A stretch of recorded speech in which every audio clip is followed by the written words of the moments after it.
तो सौरभ मालवीय, ये मंदिर मस्जिद, ये जो खोजी अभियान चल रहा है किस मस्जिद के नीचे मंदिर था, क्या इस पर रोक लगेगी सुप्रीम कोर्ट के इस आदेश के बाद, या ये अंतरिम राहत है, ये अंतरिम ब्रेक है, थोड़ी देर के लिए रुकी है गाड़ी? संदीप जी, सुप्रीम कोर्ट का सदैव सम्मान है और सर्वोपरि है, और उसके प्रति आस्था, विश्वास और उसका समय समय पर मॉनिटरिंग, मार्गदर्शन जो भी है वो सब स्वीकार्य है और सर माथे पूरा समाज स्वीकारता है। हम सबको भी मानना चाहिए, सभी लोग मानते भी हैं। लेकिन एक बात बहुत स्पष्ट है कि वर्शिप एक्ट में यह प्रोविजन दिया गया, यह प्राविधान दिया कि अपील कर सकते हैं।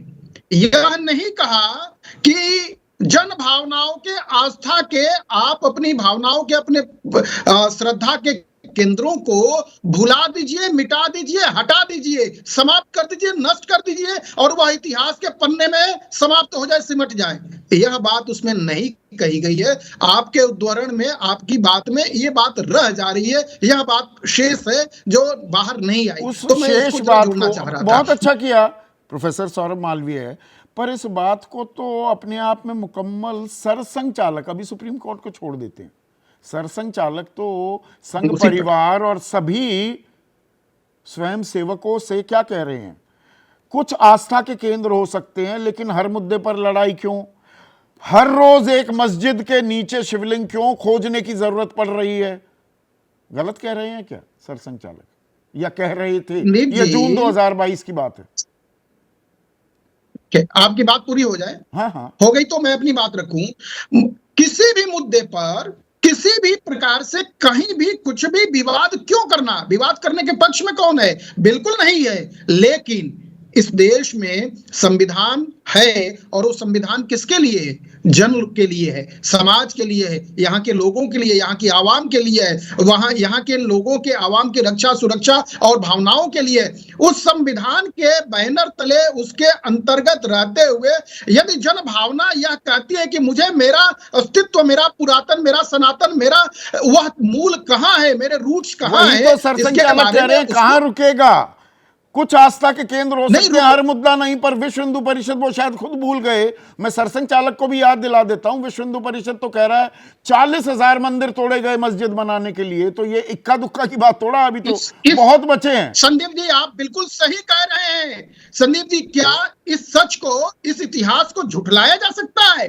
क्या बांग्लादेश में आज जो हो रहा है, कल वहां भी इतिहास बन जाएगी? ये सारी बातें तोड़ी जा रहे हैं मंदिर, रोज एक हाथ में तलवार, एक हाथ में कुरान। इस देश ने जन संघर्ष झेला है, इस समाज ने, हिंदू समाज ने झेला है, तो क्या उसको आज हम भूल जाएं? युवा पीढ़ी, आने वाली एक दौर को याद करते हैं, फिर तो इंग्लैंड का बहिष्कार करना चाहिए। जो गोरा है हवाई जहाज से उतरे किसी भी हवाई अड्डे पर, अंतर्राष्ट्रीय हवाई अड्डे भारत पर, उसका बहिष्कार कीजिए, उसके खिलाफ नारेबाजी कीजिए, उसको वापस लौटा दीजिए। देश भाई 200 साल उन्होंने लूटा, फिर हमें पार्लियामेंट छोड़ देनी चाहिए। अब चलिए, नया संसद परिसर बन गया, आप 1 मिनट सुनिए ना, हमारे राष्ट्रपति को राष्ट्रपति भवन में रहना बंद कर देना चाहिए, हमें इंडिया गेट के सामने वहां पर परेड नहीं निकालनी चाहिए, गेटवे ऑफ इंडिया हमें तोड़ देना चाहिए, जमकर रहना चाहिए, खूब रहना चाहिए, और इंग्लैंड को बुला के दिखाना चाहिए, बताना चाहिए, क्योंकि हम अब समर्थ हैं, सक्षम हैं, मजबूत हैं, और हमें हमारे स्वाभिमान पर, हमारे अतीत पर, हमारे इतिहास पर गर्व है, और गर्व के साथ हम प्रगति कर रहे हैं। आज दुनिया इंडिया गेट के सामने क्यों निकालते हैं हम? 26 जनवरी को परेड क्यों करते हैं? राष्ट्रपति अभी क्यों रह रहे हैं? राष्ट्रपति भवन तो गोरों ने बनवाया। संदीप जी, सम्मान पूर्वक मैं कह रहा हूं, वह कालखंड संघर्षों का रहा, संघर्षों से निकला हुआ देश, संघर्षों से निकली हुई पीढ़ी, हमारा पैसा लूटा, ड्रेन ऑफ वेल्थ, वो आपने भी पढ़ी है, मैंने भी पढ़ी है, हमारा तो खून चूस लिया।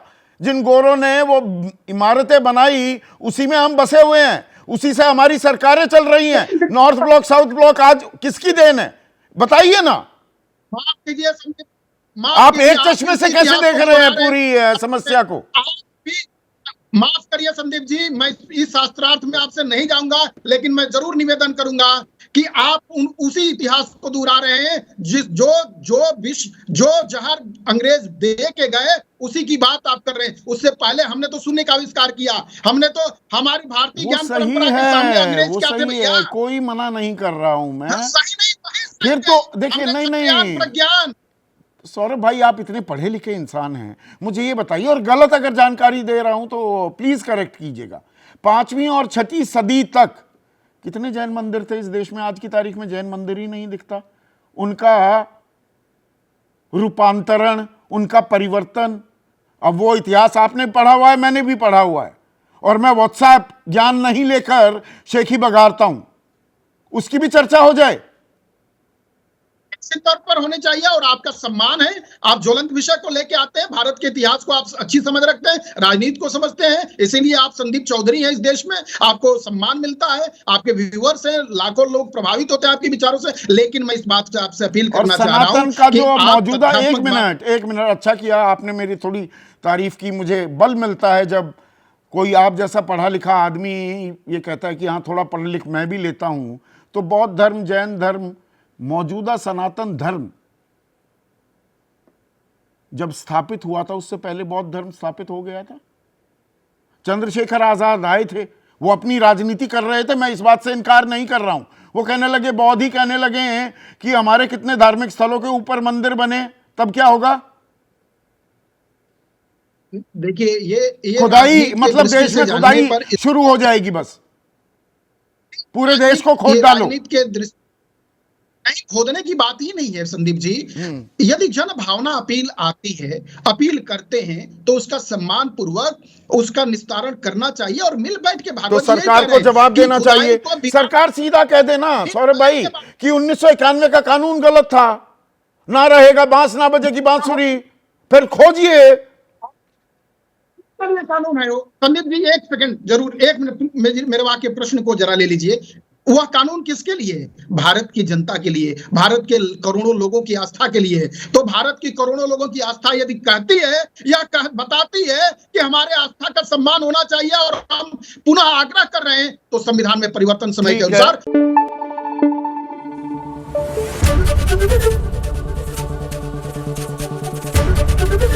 एबीपी न्यूज आपको रखे आगे।